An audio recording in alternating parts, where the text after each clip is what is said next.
seueur nu nyarioskeun moal nyaho bener lamun teu pernah ngalampakeun salah. Moal jelema berbalik pikir jadi jelema jujur lamun teu pernah ngalampakeun kalakuan anu pinuh ku dosa.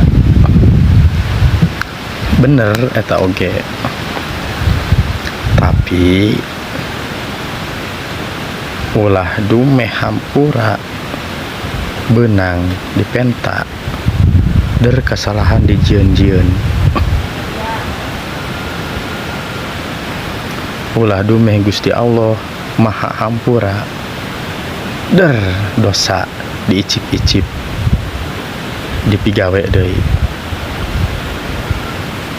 Jadi tobatna kudu nasuha, janji moal rek ngulang deui tuluy digawe parentahanana jauhan sagala anu dicaram ku anjeunna ngalakungan rasulna.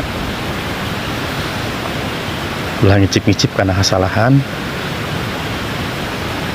nu atos mah cukup atos, buka lembaran baru, sangkan selamat di dunia katut akhirat.